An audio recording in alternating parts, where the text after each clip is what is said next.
everybody, Mary here from A Recreated Life, and today is day 11 of our Flylady cleaning and organizing. Today happens to be Friday, and Friday is about cleaning out our purses and our cars. So anyway, this is what she talks about: cleaning out your car. We use each Friday to declutter our purse and a car day. This only takes a few minutes and saves us a lot of time later. Without the candy wrappers, old receipts, and other trash in our purse, finding your car keys becomes a breeze. Removing all the clutter and trash from your car ensures that you won't be hit by any unidentified flying objects in the event of a crash. Okay, so set aside a few minutes just for these 2 tasks each Friday, she says. Here's a list of things that you can toss in your car: old gum and candy wrappers, soda bottles, scraps of paper, old receipts. That's what I usually have: old receipts and scraps of paper, like lists that I've left in there. Drive-through bags and cups, jackets, coats, shoes. I never keep those in my car. But anyway, set your timer and get to it. So I cleaned mine out. I did a little bit of extra cleaning, you can see in the video. I took 15 minutes and I cleaned 2 of my hubcaps and the passenger seat in the front. I kind of took a little upholstery cleaner thing and I cleaned it that way. So that's what I did for cleaning up my car, because I really didn't have anything else to clean in it. She says decluttering is contagious. She also says Friday night is date night, and I don't have that thing. So anyway, she also says our zone 1 mission for today is going to be cleaning and making our dining room tables sparkle.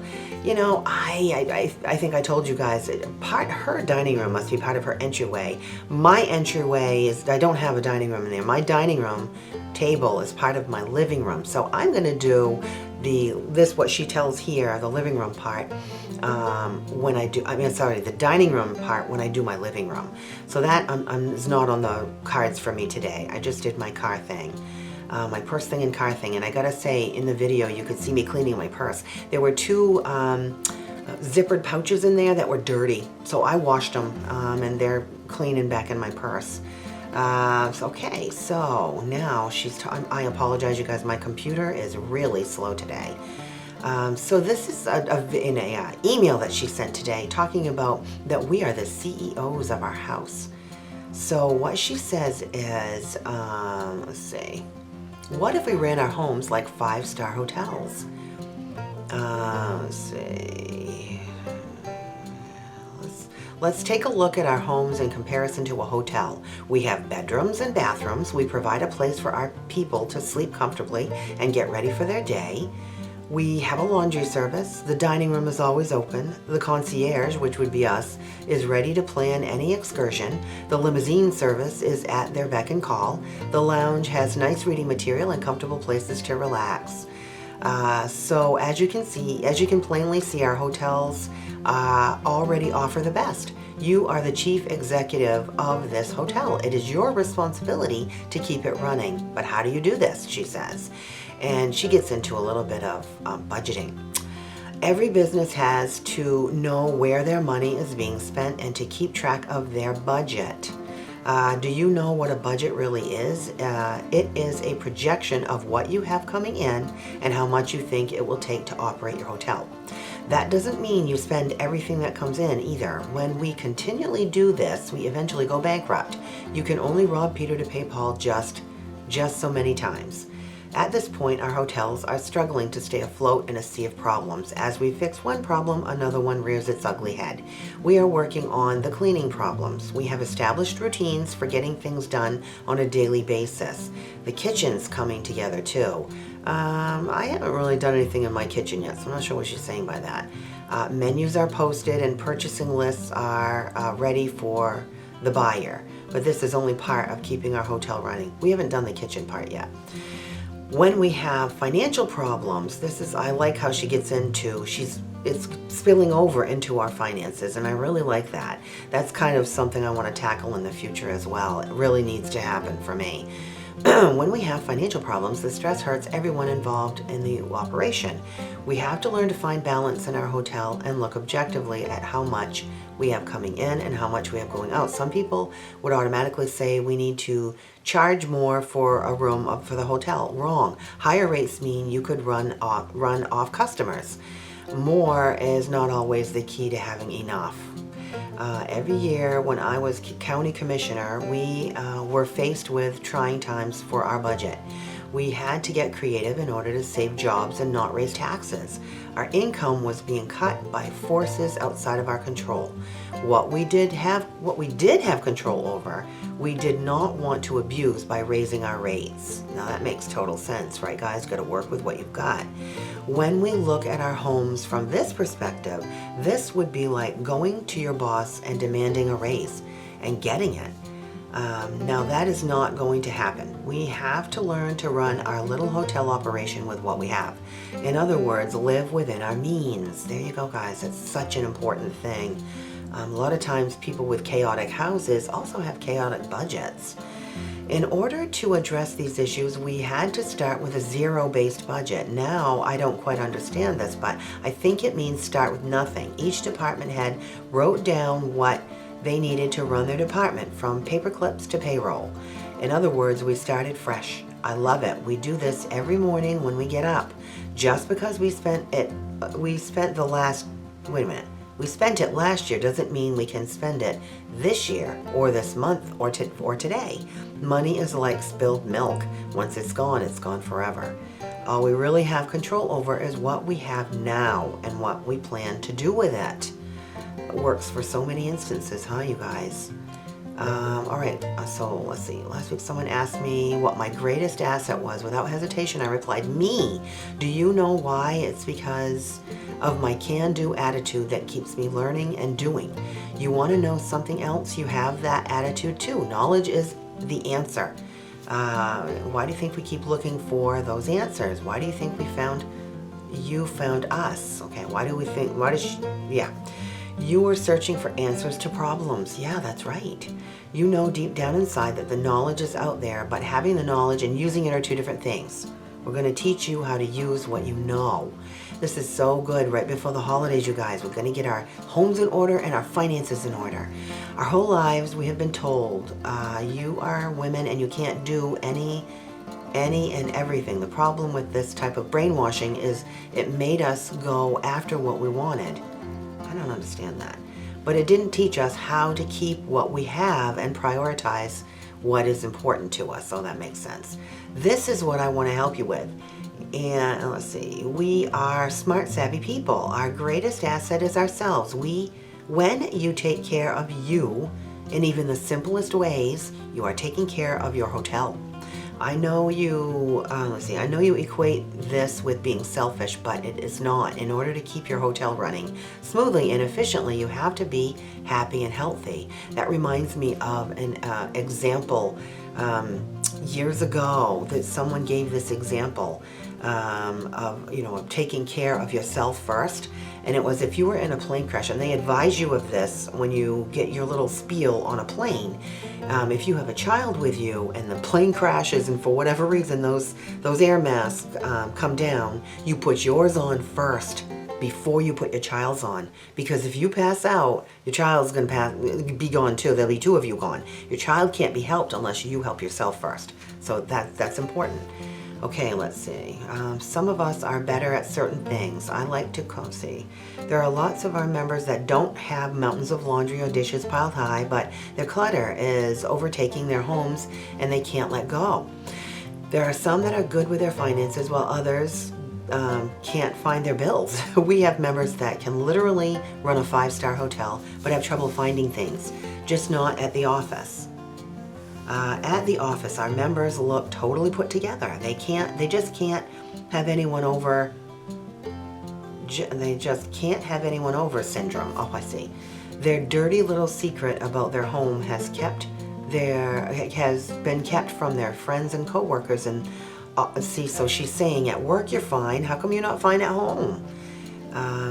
Fear of rejection is why we do this, why we let this clutter get ahead of us. Fear of rejection. Could that be why we spend ourselves into countless credit card debt, living beyond our means, fear of not being worthy because of a flaw, fear of not looking like we are worth something, fear of what other people will think, fear of not living up to our ideals of what life really is.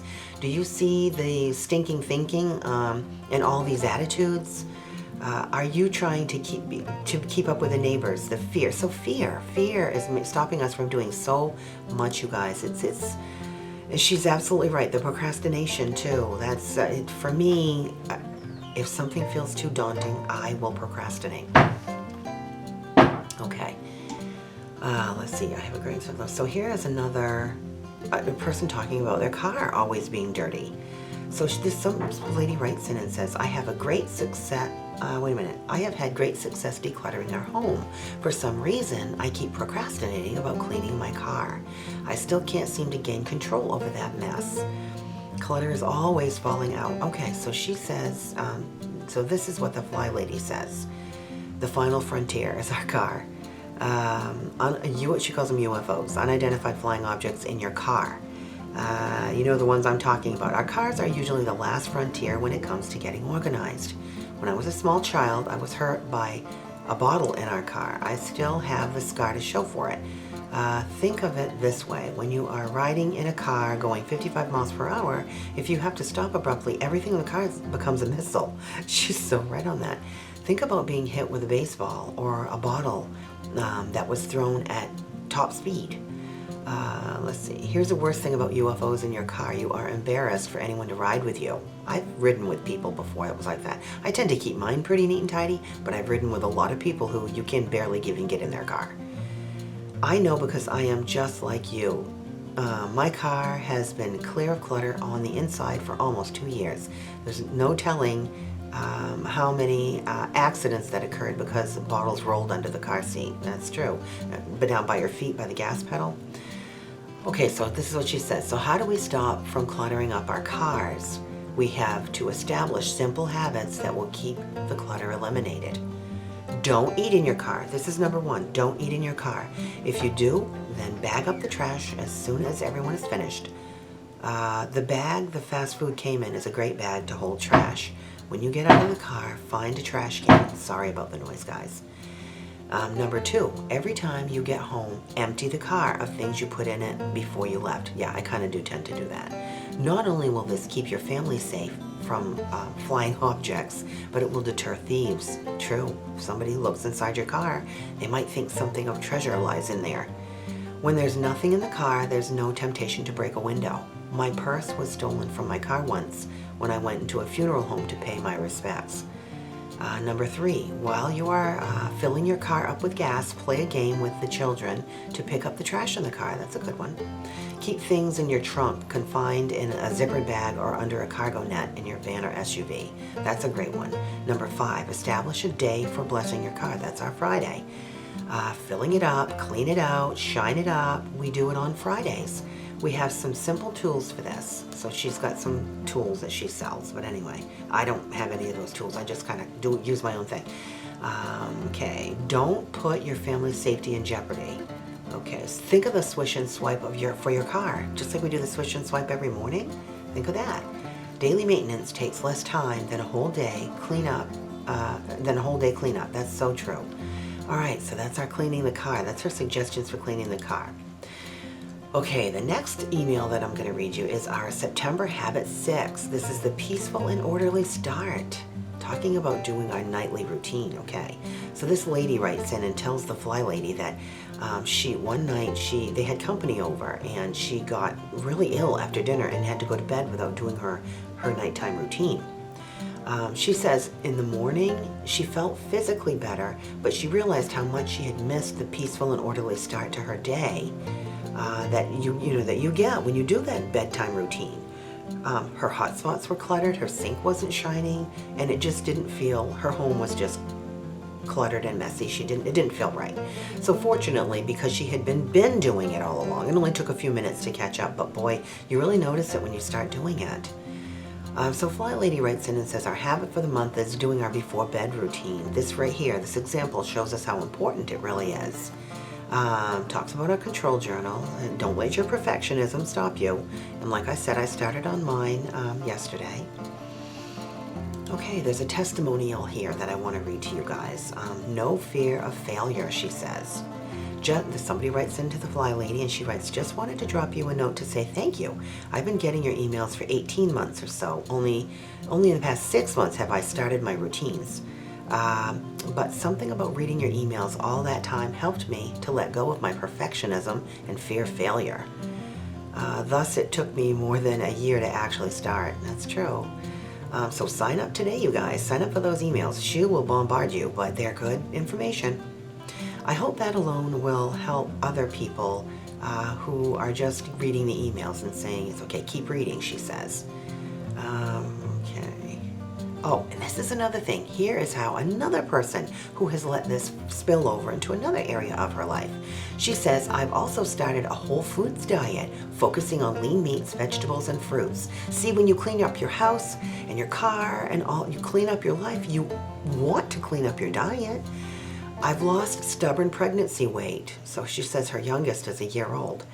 I know this doesn't seem related, but it is. It's all part of taking care of me and caring about my body, my home, and pampering myself. Isn't that great, you guys? I love that lesson. It's so fantastic. Okay, so those are the lessons for today, all the things that we took care of. I hope you enjoyed my little clean out of my car and my purse. I'm going to continue on. My car is by no means cleaned, but doing it in little spiffets like that is going to really help me. You know, the thinking about doing it in one fell swoop is just too overwhelming. It will easily take an entire day. So it's just overwhelming for me, and that's why I procrastinate against cleaning my car. I used to be faithful about cleaning my car. Every week I ran it through the car wash, and I was so faithful about it. And now I just don't do it, and I've fallen out of the habit, and this is making me get back into it, and I'm really loving it. I can't wait to have my car all in order and clean and neat and tidy, and I'm good to go.